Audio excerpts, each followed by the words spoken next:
오늘 우리가 읽은 여호수아 1장 1절에서 9절의 말씀도 제가 이렇게 묵상하면서 올 하나님께서 주신 그런 말씀에 분명하다는 확신이 듭니다.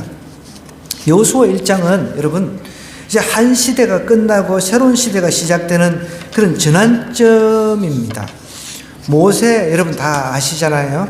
모세라고 하는 아주 걸출한 이제 리더, 어떻게 보면은 탁월한 리더십을 발휘했던 한 사람이 이제 하나님의 부르심에 의해서 이제 천국으로 갔습니다. 죽어서 천국으로 갔다는 것이죠. 그 이후에 그 자리를 물려받아야 되는 여호수아 입장에서는 굉장히 난감하고 앞으로 어떻게 이끌어가야 될지 이런 불안함이 분명히 있었을 것입니다. 그 미래가 굉장히 어떻게 보면 불안한 상태에 놓여 있었던 것이죠. 이럴 때 어떤 전략, 나름대로 머릿속에 전략들, 이제 후계자가 되어가지고 이 민족들, 이스라엘 민족들을 이끌어 가야 되는데 얼마나 머리가 복잡했겠습니까? 또 감정도 교차되고 자기가 믿고 있었던 어떻게 보면 여호수아가 그래도 의지했던 대상이 물론 첫째는 하나님이시겠지만 눈에 보이는 리더가 모세였단 말이죠. 그 모세가 이제 죽어버렸으니까 아주 난감한 상황에 이제 감정도 교차되는 그런 지점에 있었던 것이죠. 두려움도 있었고 여러 가지 복잡한 감정이 있었습니다. 우리도 올 한 해 여러 가지 우리 각자의 삶 속에 미래라고 하는 것이 있죠. 미래가 좀 불안한 경우도 있고 어떻게 앞으로 살아가야 될지. 올해 보니까 많은 사람들이 이야기하기를 올해 경제가 전년도보다 더 힘들 것이다. 이렇게 예측들을 하고 있더라고요. 경제가 힘들면 우리 예수님 믿는 가정도 동일하게 힘들어집니다. 이러한 때 우리가 각자가 미래가 불안한 지점에 있다는 것이죠. 이때 하나님께서 여호수아를 이제 새로운 후계자, 모세의 후계자로 부르는 모습이 나오는데 오늘 1절부터 한번 볼까요? 여호와의 종 모세가 죽은 후에 하나님께서는 여호와의 종 모세 이런 식으로 호칭을 합니다. 모세를 갖다가 누구의 종이라고요? 하나님 여호와의 종이라고 이야기를 하는 거예요. 그런데 여호와께서는 모세의 수종자 여호수아를 갖다가 물론 나중에는 여러분 여호수아도 하나님의 종이라고 호칭을 붙여주시죠. 근데 지금은 모세의 수종자라고 표현합니다. 후계자라는 거죠. 모세의 수종자 후계자, 모세의 후계자 눈의 아들 여호수아에게 말씀하여 이르시되 이렇게 1절에서 이야기를 하고 있습니다. 하나님께서 여호수아를 이제 불러서 하나님의 사명자로 세우던 이 시점, 이때 여호수아의 나이를 어떤 사람들은 한 80으로 이야기를 합니다. 그런데 또 어떤 이제 주석가들은 94세로 또 이야기를 해요. 어쨌든 한 80 이상은 됐다는 것이죠. 80 이상. 여기에 지금 80 이상 되신 분들은 우리 장준승 권사님이 감기에 걸려가지고 못 나오셨는데 80 이상은 여기 아직 없어요. 그죠? 여러분 소망이 생겼습니다. 우리 70대 이상 되신 분들도 아직까지 하나님께서 이제 사명을 주지 않으셨다는 거예요. 소명이 있어요. 여호수아는 여러분 어쨌든 80 이상이 되신 나이에 하나님께서 너 이제 모세 다음 후계자다. 후계자로서 이스라엘 백성도 이끌어야 된다라고 이야기를 하시는 거예요. 여러분 우리가 미래가 불안할 때는요 하나님께서는 우리에게 소망을 주세요. 소망도 주시는데 우리가 소망은 너무 좋아하잖아요. 그런데 먼저 하나님께서는 미래가 불안할 때 우리를 콜링을 하신다는 거예요. 콜링이라고 하는 것은 소명입니다. 소명을 먼저 주시고 난 뒤에 소망도 주고 사명도 주시는 것이지, 부르시지 않고서 뭔가를 주시고 그러시지 않는다는 거죠. 뭔가 불안해 있을 때 하나님께서 여호수아를 부르신다는 것이죠. 모세가 죽은 후에 눈의 아들 여호수아에게 말씀하여 이르시되라고 이야기를 하는 거예요. 불안한 이유. 여러분, 지금 여호수아는 불안한 이유가 많습니다. 의지하던 지도자가 죽었습니다. 또 경업에 보지 못한 일들이 앞에 놓여 있는 거예요. 여러분, 오늘 여기 보면은 2절에 보니까 내 종 모세가 죽으시니 이제 너는 이 모든 백성과 더불어 일어나 이 요단을 건너 내가 그들 곧 이스라엘 자손에게 주는 그 땅으로 가라 라고 이야기를 하고 있거든요. 여기 보면 또 3절에 보면 내가 모세에게 말한 바와 같이 너희 발바닥으로 밟는 곳은 모두 내가 너희에게 주었노니 곧 광야와 이 레바논에서부터 큰 강 곧 유브라데 강까지 해쪽 속의 온 땅과 또 해지는 쪽 대해까지 너희 영토가 되리라 하면서 가나안 전 지역을 하나님께서 너희들에게 주었으니까 이 민족들을 이끌고 가서 그 땅들을 정복을 하라라고 이야기를 하고 있는 거예요. 지금 여호수아가 이끌고 있는 이스라엘 백성들은 사실은 오합지졸입니다. 그런데 가나안 땅을 차지하라라고 하나님께서 말씀을 하셨지만 그 가나안 땅은 이미 7부족이 살고 있었어요. 근데 그것을 싸워서 탈취를 해야 되는 거예요. 뺏어야 되는 거예요. 그러면 이제 여러분들을 뭐 그런 의문을 품는 사람들도 있을 겁니다. 왜 남이 잘 살고 있는데 거기에 그 종족들을 몰아내고 그렇게 거기서 살게 하시지? 자, 그러면은 우리가 한번 생각해 보겠습니다. 땅 주인이 있어요. 땅 주인. 땅 주인이 누구한테 세를 주든 그런 땅 주인의 마음이잖아요. 땅 주인의 권한이란 거예요. 여러분, 이 우주를 만드시고 지구를 만드신 분은 하나님이세요. 하나님이 땅 주인이란 거예요. 하나님이 지금도 물론 이스라엘은 분쟁 국가입니다. 여러분 아시다시피 지금도 이스라엘은 분쟁이 일어나서 굉장히 힘들잖아요. 그죠? 그런데 하나님께서 가나안 지역을 하나님께서 누구에게 주겠다. 주인이 하나님이시라는 거예요. 가나안 땅을 이스라엘 백성, 하나님의 택한 백성에게 주겠다라고 약속을 하신 거예요. 그래서 유대인들은 지금도 그 약속을 믿기 때문에 그 땅에 있는 이방 족속들을 몰아내려고 하는 거예요. 좀 이해가 되시나요? 왜 지금까지 분쟁이 있는지. 하나님이 주인이시니까, 땅의 주인이시니까 하나님께서 이미 여호수아 때부터 뿐만 아니라 모세 때부터 약속한 땅이기 때문에 그 이상 올라가면 아브라함 때부터 하나님께서 약속한 땅이기 때문에 하나님이 주인이시기 때문에 주인 마음대로 한다는 거죠. 근데 우리는 뉴스를 통해 가지고 아니 저 이스라엘 너무 심한 거 아니야? 가자 지역의 사람들을 막 죽이고 몰아내고 전쟁을 통해서 몰아내고 우리는 이런 시각으로 바라보는 거죠. 그런데 우리가 하나님의 시각으로 바라보면 이해할 수 있다는 것이죠. 이스라엘 백성들은 이미 하나님께서 자신에게 주시기로 약속하신 땅이라는 겁니다. 이미 조상 때 살았었기도 했고요. 하나님이 주인이시라는 거예요. 그 땅을 앞으로 가서 이제 차지하라라고 이야기를 하는 거예요. 그러자 이제 그 명령을 받고 나니까 나름대로 불안한 부분이 있는 거예요. 싸워야 되잖아요. 그냥 가서 그냥 접수만 하고 깃발 꽂아가지고 이 우리 땅 이렇게 하는 게 아니란 말이에요. 전쟁을 치러야 된다는 거예요. 전쟁을 치르면 여러분 사람이 죽을 수도 있잖아요. 그죠? 우리 편에는 한 명도 안 죽고 그냥 로봇으로 다 이렇게 출동시키기가 그런 전쟁이 아니잖아요. 서로 치고받고 하는 전쟁이다 보니까 이 여호수아 후계자 입장에서는 미래의 불안감, 두려움들이 있다는 것입니다. 그런데 이때 하나님께서 여호수아에게 이렇게 나타나셔가지고 미래가 한참 불안할 때 하나님께서 이제 부르시는 거예요. 하나님께서 하나님의 자녀를 부르실 때 정체성을 확립을 시켜주시는 거예요. 너는 누구냐? 모세의 후계자다. 내가 세운 사람이다라는 거예요.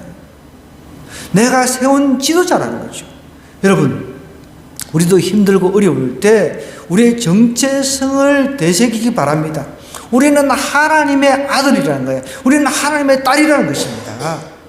여러분, 대통령 그리고 우리나라에서 제일 부자 이재용 씨 부럽지가 않습니다. 그런 사람 지금도 나는 그 사람 너무 부럽다고 하시는 분 있습니까?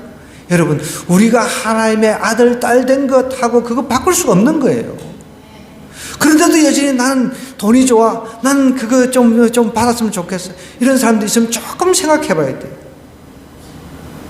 우리는 하나님의 자녀라는 것입니다. 하나님께서 우리를 어떻게 자녀 삼아 주셨어요? 예수 그리스도의 피값으로 우리를 자녀 삼아 주신 거예요. 그래서 하나님의 아들, 딸이라고 하는 이런 정체성을 절대로 잊어버리면 안 됩니다. 그러니까 모세의 후계자라는 것을 이제 정확하게 하나님께서, 너는 여호와의 종 모세가 죽은 후에 여호와께서 모세의 수종자 눈의 아들 여호수아에게 이렇게 말씀한 거예요. 너는 내가 택한 리더다. 불안해하지 마라. 불안해하지 말라는 거예요. 그럼 불안하고 염려, 이거는 누가 주는 거라 그랬습니까? 사단 마귀가 주는 겁니다. 우리의 삶 속에 앞으로의 그 미래가 있습니다. 각자 미래가 있는 거죠. 불안한 거죠. 불안, 염려, 이거는 사단 마귀가 우리에게 주는 거라 그랬습니다. 하나님은 우리에게 불안을 주시는 분이 아니에요. 하나님은 우리에게 소망을 주십니다. 소망. 그죠? 우리에게 능력을 주십니다. 권능, 능력, 이런 것들을 주신다는 거예요. 우리를 막 불안하게 하고 우리 삶이 막 지금도 어려운데 더 어렵게 만들고, 하나님이 그러신 분이 아니시라는 거예요. 우리에게 소망을 주시고 우리에게 희망을 주시고 우리에게 미래가 불안해도 하나님은 자꾸 우리에게 할 수 있다라는 그런 마음의 감동들, 이런 것들을 주신다는 거예요. 그러니까 여호수아도 이제 앞으로 정복해야 될 땅도 많고 이제 초입에서 하나하나 이제 전진해 나가야 되는데 얼마나 나름대로 두렵고 떨리겠습니까? 하나님께서 이런 때 여호수아를 부르신 거예요. 너는, 너의 정체성은 모세, 정말 네가 의지했던 모세의 후계자다. 너도 모세, 하나님께서 모세를 들어 썼듯이 너도 모세 이상으로 들어 쓰실 것이다. 그렇게 이야기를 하시는 겁니다. 하나님께서 세운 지도자, 하나님께서 여러분들을 하나님의 아들, 딸로 삼아 주셨기 때문에 여러분의 미래는 내가 생각할 때는 불안하지만 하나님께서 이끌어 가시는 그 길을 내가 따라가기만 하면 불안할 일이 없는 거죠. 저도 이 한 교회를 이끌어가는 사람이니까 나름대로 염려라고 하는 것, 불안이라고 하는 이런 것들이 없겠습니까? 우리는 이게 세대로 살고 있잖아요. 그러면 하나님, 내 평생 이 기도 좀 안 하게 해주세요. 월세 걱정 없이 살게 해주세요. 기도하고 있거든요. 정말 어떨 때는 하나님의 뜻하지 않는 상황 가운데 몰아넣으실 때 있지만 정말 그래도 여지껏 단 한 번도 미뤄본 적이 없어요. 월세를 미뤄본 적이 없어요. 근데 최근에 어떤 목사님하고 이야기를 하는데 월세가 3개월이 밀렸다는 거예요. 참 너무 안타까운 거죠. 그런 목사님들이 많이 있습니다. 많이 있습니다. 우리가 돕고 있는 여기 내각교회, 내각예수교회 목사님, 교인이 지금 한 명도 없어요. 지난번에 한 분이, 두 분이, 부부가 교회를 왔다고 그래요. 그래서 너무 저도 이제 기분이 좋아가지고 이제 다시 이제 전화를 드렸어요. 그랬더니 서울에 교회를 다니는데 지각을 해가지고 그 교회가 이제 1층에 있으니까 가는 길에 지각을 해서 교회가 있어가 들렸대요. 그 다음부터 안 오더래요. 여러분, 우리 각자의 삶에는 다 불안한 그런 부분들이 있습니다. 그러나 우리 정체성을 한번 생각해 보자는 거예요. 하나님이 나를 자녀 삼아 주셨다는 거예요. 예수님 핏값으로. 그런데 하나님께서 내 인생을 다 책임져 주실 것인데 내가 뭘 염려하고 불안할 거냐는 거예요. 여호수아에게도 동일하게 이야기를 해 주시는 것입니다. 그러면 이제 여호수아는 이렇게 하나님의 아들이다, 너는 내 그 종이다 라고 여기서 끝나지 않는다는 거죠. 하나님은 이제 일할 것을 정확하게 이야기를 해 주시는 거예요. 그래서 그게 이제 사명이라고 하는 것입니다. 미래가 불안할 때 하나님은 우리에게 2절에서 4절의 이 내용을 보면은 사명을 주신다는 거예요. 사명은 일할 거리를 주신다는 거죠. 그게 무엇입니까? 여기 보면은 다시 한번 2절부터 쭉 가보면 내 종 모세가 죽었으니까 이제 너는 이 모든 백성과 더불어 일어나라 그랬습니다. 하나님은 우리에게 일어나라 그랬습니다. 주저앉지 말고 이 요단을 건너 내가 그들 곧 이스라엘 자손에게 주는 그 땅으로 가라. 이스라엘 자손에게 주는 그 땅으로 가라라고 하는 하나님의 사명을 주신다는 거예요. 여러분, 내가 이 땅에 살면서 내 사명을 발견하지 못한다 그러면 이것만큼 비참한 게 없어요. 우리는 각자가 사명들이 있습니다. 어떤 사명인지 그거는 하나님하고 여러분 각자가 아시는 거예요. 내가 아직 내 가족이 구원받지 못했다, 예수님 믿지 않는다, 그거는 하나님이 주신 사명인 거죠. 하나님께서는 그 사명을 여러분 각자 가정에 개인에게 주셨다는 것입니다. 오늘 여호수아도 큰 나라를 지금 이끌고 있잖아요. 한 개인이 아니라 여호수아는 큰 나라를 지금 이끌고 있습니다. 이제 이스라엘 자손에게 주는 그 땅, 가나안 땅으로 가라라고 사명을 주고 계십니다. 그러면서 3절에 보니까 내가 모세에게 말한 바와 같이 너희 발바닥으로 밟는 곳은 모두 내가 너희에게 주었노니 그랬습니다. 밟는 땅, 걸어다니는 그 땅 니네들한테 다 줬다, 너에게 다 줬다라고 이야기하고 있는 거죠. 여러분, 우리 지경을, 오늘 우리 박구 집사님 지경을 이제 성경에서 지경을 이야기를 하시죠. 지경을 넓혀라는 것이죠. 여러분, 우리는 하나님의 자녀가 밟는 그 지경마다 놀라운 역사가 일어날 줄 믿습니다. 저도 그래서 어저께는 우리 이제 체리 스쿨 훈련받는 게 있는데 거기서 제가 앞으로 30년을 또 하나님 앞에 헌신하겠습니다. 저는 앞으로 30년을 헌신했어요. 지금 이제 제가 3월이면 만 60인데 90까지 살지는 모르겠어요. 어쨌든 앞으로 하나님, 제가 저기 신도시에 들어가서 30년 동안 제가 뼈를 묻겠습니다. 마지막 제 인생 이제 30년의 기회를 주시면 저곳에서 수많은 영혼들을 하나님께로 이끌겠습니다. 그 30년을 헌신을 했어요. 제 혼자. 여러분들도 이제 지경을 넓혀 나가야 된다는 거예요. 앞으로 내가 몇십 년을 더 살지는 모르지만 그렇게 한번 믿고 선포를 해 나가는 거죠.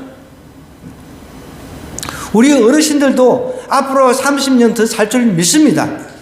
아멘. 아이고, 우리 김유로 어르신은 그렇게 못 살 것 같이 믿음으로 사셔야지. 아니, 지금 100세, 그 우리나라 100세가 되면요 100만 원을 준대요. 100만 원을. 그걸 타야 될 것 아닙니까? 네.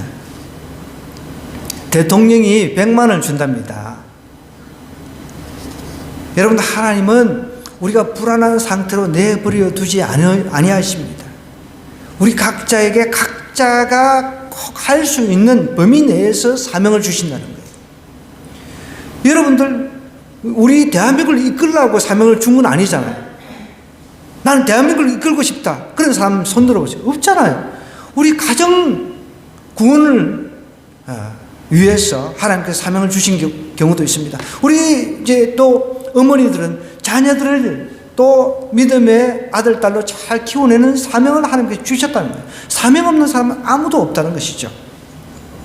너는 이스라엘에게 주는 그 땅으로 가라 라고 하나님께서 사명을 주셨어요. 너의 발바닥으로 밟는 곳은 내가 너에게 주었다. 이미 미래를 이제 내가 현재에 받아들일 수 있도록 미래의 것을 이미 주었다라고 이야기를 하고 있어요. 이미 받은 줄로 믿으라는 것이죠. 이게 믿음인 거죠. 믿음은 보지 못하는 것을 본다 그랬잖아요. 믿음의 눈으로 보는 거예요. 저는 믿음의 눈으로 왕숙 신도시가 지금 지어지고 있잖아요. 근데 지금 한참 지어지고 있어요. 근데 오며 가며 기도합니다.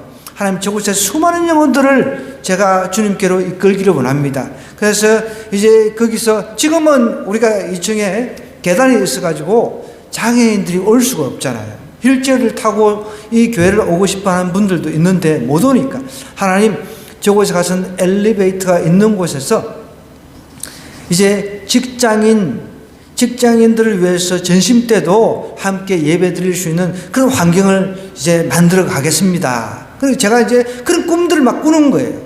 보이지는 않잖아요, 지금 제 눈에. 근데 믿음의 눈으로 보니까 그런 것들이 보이는 거예요. 그것을 이제 입으로 선포하는 거죠. 이미 받았다 생각하고 지금 이미 주었다라고 이야기를 하고 있지 않습니까? 너희에게 주었노니 이렇게 이야기를 하고 있어요. 곧 광야와 이 레바논에서부터 큰 강, 곧 유브라데 강까지 해쪽 속의 온 땅과 또 해지는 쪽 대해까지, 그러니까 가나안 전 지역을 말하는 거죠. 그 전 지역.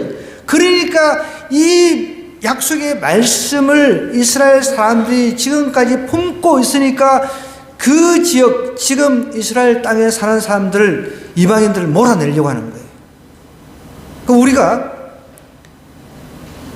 무조건 이스라엘 편이 되라가 아니라 좀 하나님의 관점에서 이 부분을 우리가 볼 수 있어야 된다는 거죠. 분쟁이 일어나는 그 뉴스를 우리가 들을 때, 저 이스라엘 저 아주 너무한 거 아니야? 이렇게만 이야기하지 말자는 거죠. 하나님께서 이렇게 가나안 땅을 이스라엘 사람들에게 다 주었다는 거죠. 주인은 누굽니까? 하나님이시라는 거죠. 이 모든 땅의 주인 다 하나님. 여러분 지금 가지고 있는 재산도 다 하나님 겁니다.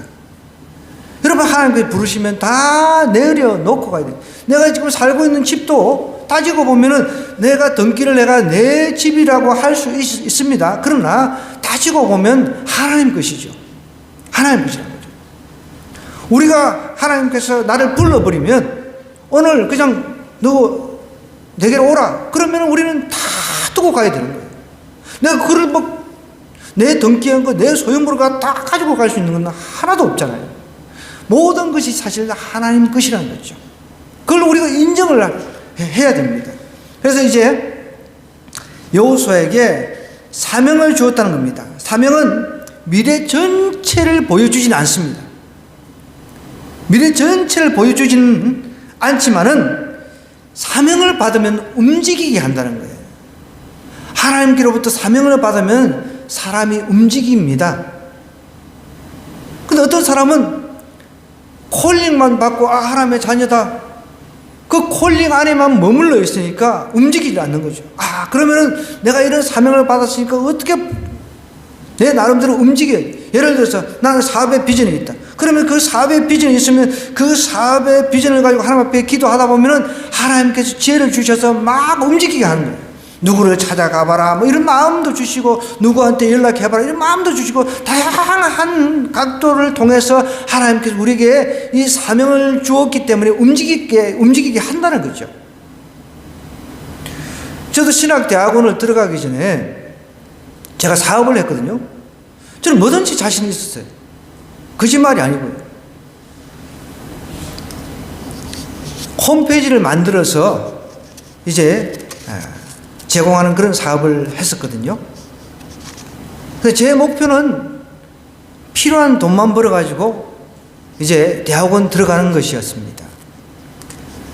그때 이제 똑똑하다고 하는 서울대 출신 2명하고 전도사님하고 이제 4사람이 일을 한 거예요. 저는 영업을 했습니다. 그래서 제가 이제 영업을 해가지고 일거리를 따오는 거죠. 저는 목표가 있으니까. 그래서 일거리를 따와가지고 일을 이제 시켜요.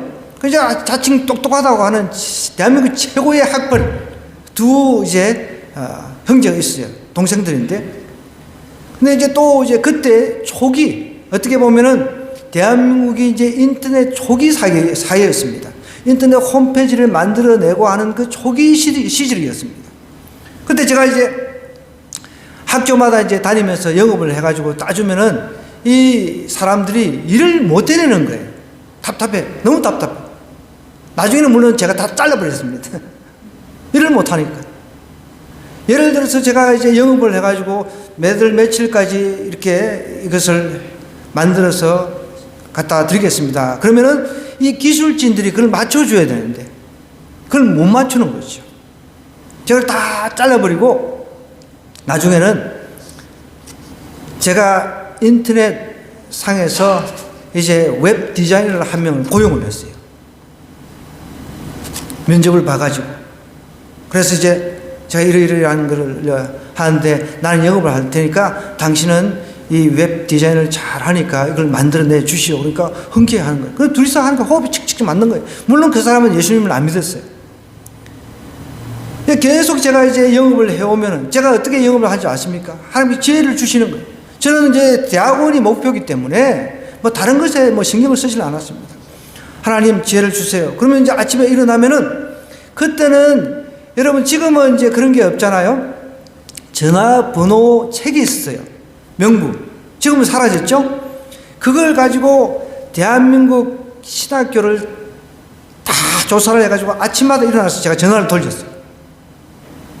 전화를 돌리면은 거절하는 사람도 있지만 한번 찾아와 보세요. 그러면은 제가 찾아갔어요.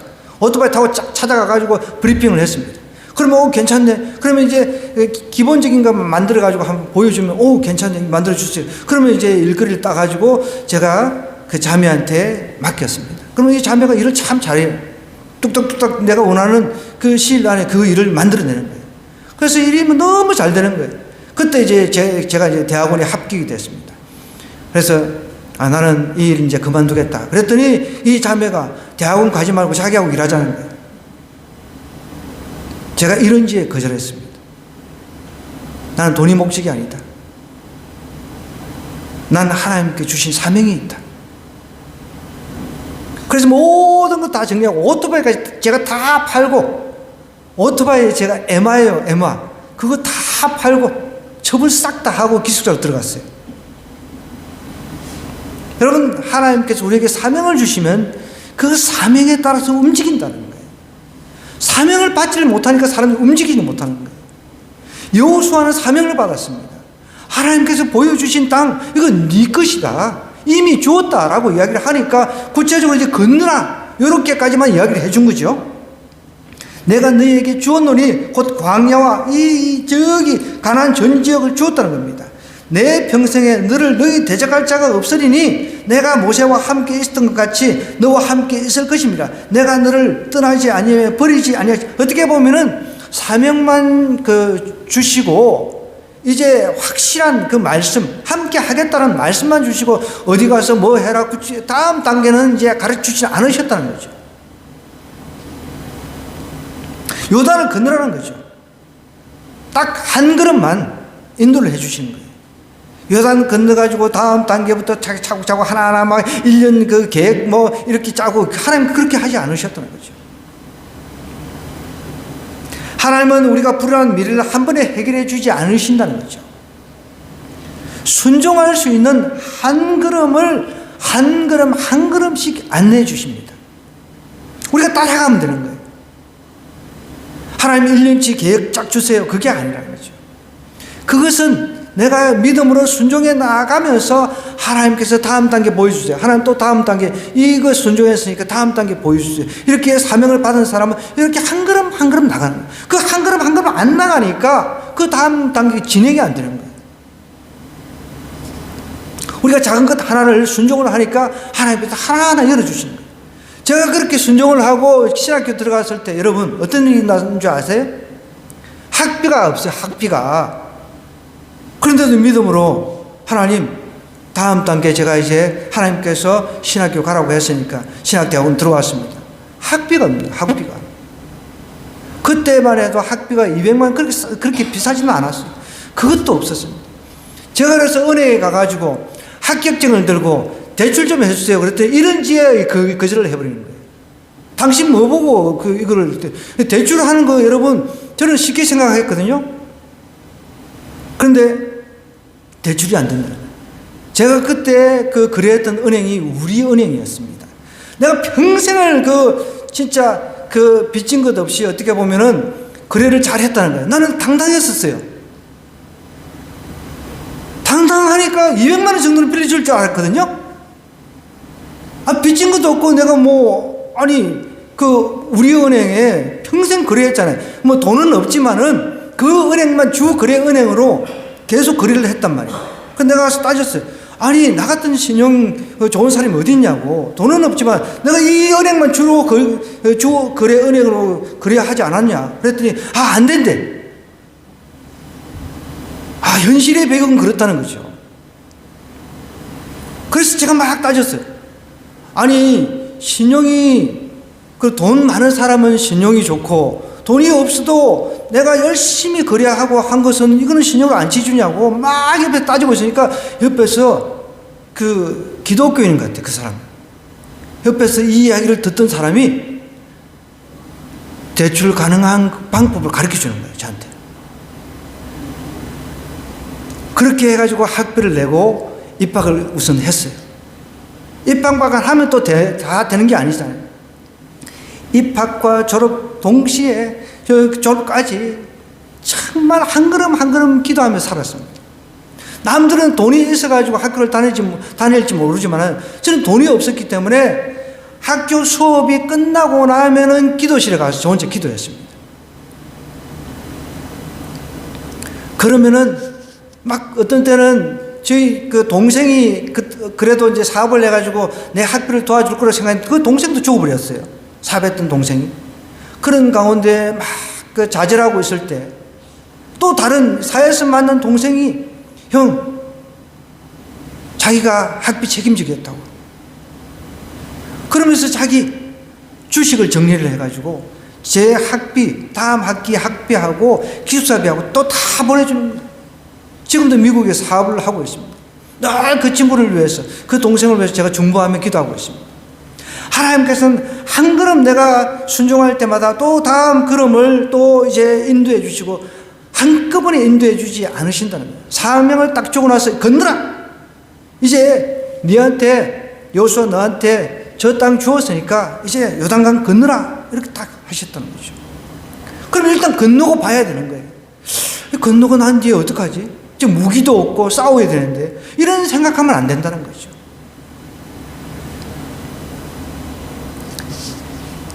이제는 이제 구체적으로 하나님께서는 미래가 불안해서 이제 어쩔 줄 몰라 하고 있는 여호수아에게 하나님께서 말씀으로 찾아와 주십니다. 5절에서 이제 9절 내용을 보면은 내 평생에 너를 대적할 자가 없다 그랬죠. 내가 모세와 함께 있었던 같이 너와 함께 있을 것임이니라. 내가 너를 떠나지 아니하며 버리지 아니하겠다. 하나님께서 버리지 않겠다, 떠나지 않겠다. 이것보다 더 좋은 말씀이 어디 있어요? 저는 항상 기도하다 보면 하나님께서 너와 함께 할 것이다. I will be with you. 이 말씀이 막 내 귀에 계속 떠오르는 거예요. 그러니 뭐 두려운 게 뭐가 있습니까? 두려울 게 뭐가 있습니까? 하나님이 너와 함께 하겠다, 나와 함께 하신다, 이런 믿음이 있으니까 살아갈 힘이 생기는 거죠. 여기도 그런 거죠. 저도 이 구절을 갖다가 영어로 굉장히 많이 외웠던 구절이거든요. 6절에 보니까 강하고 뭐 하라 그랬습니다. 담대하라 그랬습니다. 지금 마음이 지금 이미 담대해진 상태가 아니잖아요. 여러 가지 불안한 그 미래 가운데 있었습니다. 여호수아가. 그래서 담대하라는 거예요. 여러분, 우리 자녀들 아직 예수님 안 믿고 우리 남편 예수님 안 믿고 그럴지라도 여러분 때때로 하나님 주신 담대함이 필요합니다. 그런 마음을 주시면, 기도하고 그런 마음을 주시면 지혜롭게 다가가서 또 복음 전하고 자식들에게 또 복음 전하고 그렇게 해야 된다는 것이죠. 강하고 담대하라. 너는 내가 그들의 조상에게 맹세하여 그들에게 주리라 한 땅을 이 백성에게 차지하게 하리라. 반드시 하나님께서 차지하게 하겠다. 이렇게 하나님께 약속을 하셨어요. 약속의 하나님께서. 그러면서 7절에도 이렇게 이야기합니다. 오직 강하고 극히 담대하라는 거예요. 계속 반복해서 이야기하는 거예요. 지금 마음이 조금 여려져 있는 거죠. 여호수아는 하나님께서 이렇게 이야기하는 거예요. 오직 강하고 극히 담대하여 나의 종 모세가 내게 명령한 그 율법을 다 지켜 행하고 우로나 좌우로나 치우치지 말라는 거예요. 하나님 말씀대로 살고 담대하기만 하면은 앞으로 가는 길, 그 지뢰밭 같은 길 하나님께 다 정리해 놓는다는 거죠. 어디로 가든지 형통하겠다. 하나님께서 함께 하시면 감옥이든 어디든 형통해지는 삶이 일어난다고 하나님께 약속하셨다는 거예요. 문제는 우리가 하나님 말씀대로 순종을 안 할 때, 그때 문제가 생기는 거죠. 그러면서 8절 9절에 이렇게 이야기합니다. 이 율법책을 내 입에서 떠나게 하지 말고 주의하고 그것을 묵상하라는 거예요. 그 안에 기록된 대로 다 지키 행하라. 그리하면 내 길이 평탄하게 될 것이며 내가 형통하리라. 내가 내게 명령한 것이 아니냐. 강하고 담대하라. 강하고 담대하라는 걸 또 반복하고 있습니다. 두려워하지 말라. 놀라지 말라. 내가 어디로 가든지 내 하나님 여호와가 너와 함께 하겠다 하면서 못을 받고 계속 반복하면서, 여러분 여기서 중요한 것은 묵상입니다. 묵상. 하나님의 말씀을 갖다가 묵상하라고 하면서 그 안에 기록된 대로 다 지키 행하라는 거예요. 여기서 묵상이라고 하는 것은 중얼거리다 이런 뜻이 있습니다. 여러분 중얼거린다는 것은 무슨 뜻입니까? 내가 어떤 것에 필이 꽂혔어요. 그럼 막 계속 그게 막 중얼중얼 하잖아요. 그럼 사람들이 옆에서 막 찝찝해도 뭐 몰라. 어떨 때는 뭐라고 했지? 그런 경우 있잖아요. 그냥 중얼중얼 하면서 그게 꽂혀 있는 거죠. 하나님의 말씀에 꽂혀 있다 보면 그 말씀에 내가 지배를 당한다는 거죠. 하나님의 말씀에 지배를 당하니까 내가 하나님께서 이렇게 말씀하셨구나. 이렇게 내가 지금 힘든데 하나님께서 이런 말씀을 주시는구나. 말씀을 참 계속 중얼중얼 하다 보면 그 말씀에 내가 지배를 당한다는 거예요. 지배를 당하니까 그 말씀대로 내가 살아낼 수 있는 힘이 생기는 거예요. 그게 파워가 있다는 거죠. 하나님은 우리한테 그것을 묵상, 그러니까 중얼중얼 하라는 거예요. 말씀을 단순히 하나님 제가 말씀을 지켰습니다. 이게 아니라 하나님의 말씀을 또 생각하고 중얼중얼 하면서 그 말씀의 지배를 받으라는 거예요. 그러면 네 하는 모든 일이 술술술 잘 풀릴 것이라는 거죠. 그런데 그런 지배를 받지 않고서 뭔가 풀어나가려고 하면 안 된다는 것이죠. 하나님이 우리를 훈련시키는 방법은 다양합니다. 우리가 이런 기본적인 순종이 안 되어 있으니까 하나님께서 우리를 콜링을 하십니다. 우리에게 소명을 주시죠. 그리고 소명에서 사명으로 나가게끔 움직이게끔 사명을 일거리를 주시는 거예요. 너는 이런 일을 해라. 사명을 주시고 그 다음에 이 사명만 가지고도 또 앞으로 흔들거릴 수 있으니까 하나님께서 구체적으로 말씀을 우리한테 맡기십니다. 하나님께서 율법적, 하나님께서 우리에게 말씀하신 그 말씀을 매일같이 중얼거리면서 그 말씀에 지배받는 생활을 해라. 그러면 네 앞길이 형통해질 것이다. 풀릴 것이라는 거죠. 그러면 형통이라고 하는 것을 꼭 우리가 물질적인 것만 말하지 마십시오. 그것만 가지고 이야기를 하는 건 아닙니다. 저도 여러분 물질 훈련을 많이 받았습니다. 지금도 받고 있습니다. 그런데 저는 대형교회에 있을 때 그걸 내려놓았어요. 하나님께서 그걸 다 채워주셨어요. 개척할 때. 그런데 또 하나님께서 다 거둬가셨어요. 그러면서 물질 시험은 여러분 아주 하수 시험이라고 했어요. 단계가 낮은 시험이라는 거예요. 근데 광야 같은 이런 개척의 훈련 과정을 통해서 하나님께서 저의 성품을 다듬으시는 거예요. 저의 성품을 하나하나 다듬으시는 거예요. 온유와 겸손, 긍휼 이런 마음으로 하나님께서 다듬어 가시는 거예요. 그러니까 우리는 형통하면은 그냥 막 내가 하는 것마다 대박이 일어나고 막 돈이 술술술 막 들고 이렇게만 생각하는데 그렇지가 않다는 것이죠. 하나님은 여호수아에게 하나님 말씀을 주야로 그것을 중얼중얼 하면서 지배받는 그런 삶을 살면 내가 앞으로 정복해 나가는 수많은 지뢰밭과 같은 그 일들이 하나하나 잘 해결될 것이다 라고 이야기를 하는 거예요. 형통하게 된다는 것입니다. 내가 내게 명령한 것이 아니냐. 강하고 담대하라. 두려워하지 말고 놀라지 말라는 것이죠. 여러분 불안은 어디서 옵니까? 내가 혼자 이 일을 감당해야 된다 생각하니까 불안하지 않습니까? 내가 이스라엘 백성들을 이끌고 이 정복 전쟁을 해야 되는데 혼자 해야 된다 이 생각을 하니까. 그런데 하나님은 내가 너와 함께 하겠다. 내가 너와 함께 할 테니까 두려워하지 말라. 담대하라. 담대하라. 담대하라. 담대하라. 두려워하지 마라. 내가 너와 함께 하겠다 라고 강조하고 계신 것입니다. 말씀은 불안을 이기는 방향키인 거예요. 여러분 올 한 해는 말씀을 많이 암송하시기 바랍니다. 저도 교회에 혼자 기도하러 내려올 때 말씀을 암송합니다. 말씀을 암송합니다. 계속 오며가며 암송하는 거예요. 잊어버리고 또 암송하고 잊어버리고 또 암송. 저도 6절부터 영어로도 막 암송을 했었거든요. 얼마나 암송을 많이 했겠어요. 그건 다 잊어버려요. 또 지금 암송 또 하는 거예요. 중얼중얼 하는 거예요. 중얼중얼. 강하고 담대하라, 강하고 중얼중얼. 그래서 이 말씀이 나를 지배하게끔 해서 사단 마귀가 틈타지 않도록 하는 거죠. 그럴 때 내 삶이 형통해지는 것입니다. 그렇게 되면 어떻게 내 생각이, 불안한 생각이 바뀌는 거예요. 생각이 바뀌면 선택도 바뀌게 되어 있습니다. 생각이 바뀌잖아요. 선택도 바뀌는 거죠. 내 생각에, 불안한 생각에서 잘못된 선택을 할 수 있습니다. 그죠?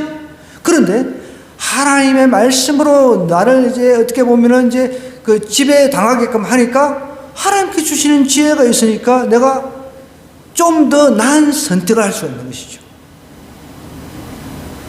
제가 아까 전에 잠시 사업했던 이야기를 했습니다. 하나님께 지혜를 주시니까 그리고 막 사람들 막 찾아가가지고요, 막 그 영업 활동을 하는데 하나님께 지혜를 막 주시는 거예요. 어떤 경우는 영업을 하는데 서울 한복판에 들어갔습니다. 강화문 쪽에 들어가가지고요. 그러면 요즘에는 기업체들 같은 경우는 문을 다 잠그고 다니잖아요. 이렇게 팻말 차고 이렇게 띡 대고 들어가잖아요. 그럼 나는 들어갈 수가 없어요. 그런데 그 앞에서, 입구에서 하나님 지혜 달라고 하나님 앞에 기도하는데 사람들은 다 화장실에 나오잖아요.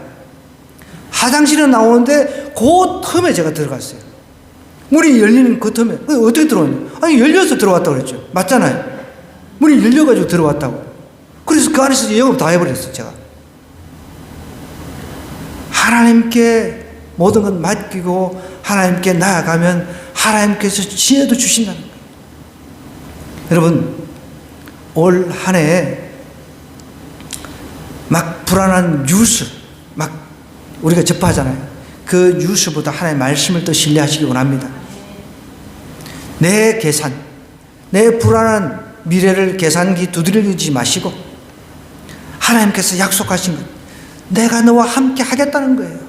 내가 너와 함께 하겠다. 우리 주님이 함께 하겠다는 거, 이것보다 더 좋은 말씀이 세상에 어디 있습니까? 저는 더 I will be with you, 이 말씀은 항상 되뇌입니다. 중얼거립니다.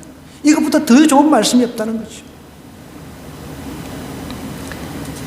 이 말씀 붙드시기를 주님 이름으로 간절히 부탁드립니다.